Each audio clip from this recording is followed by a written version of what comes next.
you need to be a blessing. If you want to receive blessings, you need to be a blessing to other people.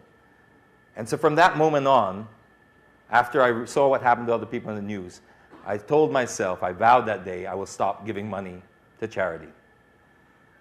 Because I found something better.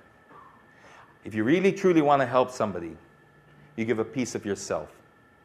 So later on, when Yolanda hit, and my friend called me up, and I was probably the third person he asked. And he said, bro, any chance you can give us a hand here at Villamore? These guys are coming in and they need a lift out. You know, I mean, it's terrible. You know, these guys are so fragile, whatever. I said, sure, you don't need to explain. I'll be there. So I turned up with my pickup truck, and I said, who do I need to give a lift to? He said, here, this family. So I drove that family. Came back. He said, drive this family. So I drove that family. Come back. Drove this family. What time I came back for the third time and I saw the C-130s landing like that, I thought, oh my God, this is like, my pickup's just not big enough, and neither am I. I just can't do this. So this is when I decided, okay, you need to think out of the box. You need to give something more than money here. You need to give a piece of yourself.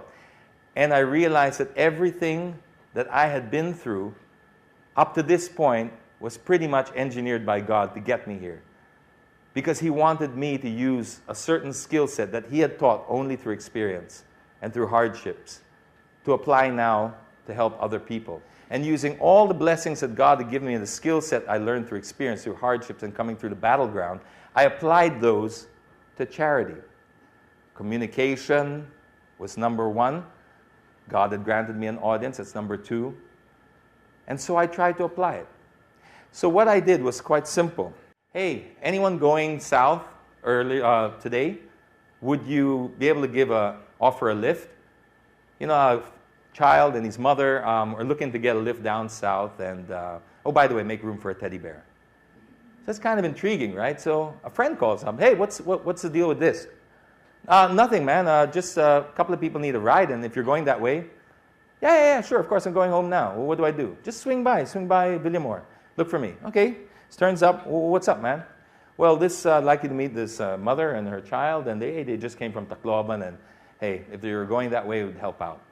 Yeah, sure. So they jumped in the car and they left. What happened next, he was never prepared for. Because as they drove down, and he went his normal route, and he dropped them off somewhere in just a town center or somewhere nearby like that, I remember the family, this mother and child, were weeping with gratitude. From the toes up, the thanks and gratitude they gave him. They were just, thank you, God bless you, you're an angel, sir, thank you. And this humbled him more than he had ever been humbled before. Why?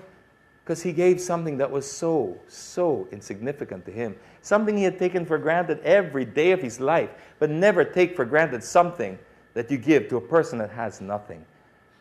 And what happened there changed his life, because he just couldn't believe, A, what these people had gone through, B, what he had been taken for granted. All of a sudden, when he called me back, he was sobbing. This is a grown man, taller than me, hairier than me. And he was sobbing. And I said, I don't know what to do, what to say. I said, just let me tell your story, because this is what I do. I tell stories. It's my job. Allow me to tell your story, and I put it up on Facebook. Now, I know you're probably feeling it now. That's the same feeling I put out there. When I wrote that story, and I write a little bit better than I talk. I hope so, because my living depends on it. I'm now putting a feeling out there. I'm no longer asking you for help. I'm no longer asking. I'm selling a feeling. Who doesn't want to feel needed, and that the fact they were able to help? That is what brands sell you. They're just selling you a feeling. I'm doing that to charity. And I realized that God had given me all this skill set to be able to do that. I would not know how to do it without the hardships He gave me. Bang, I put that feeling out. You know how many takers we had for that feeling? At least 2,000 people responded. Not to just that one post, of course. But people said, hey, I read your post, how can I help? Why? Because they wanted to be a part. They don't just relate, they want to participate. Who says that giving has no privileges? Take a look at this. How can you put a price on that? I mean, who says we get nothing out of giving?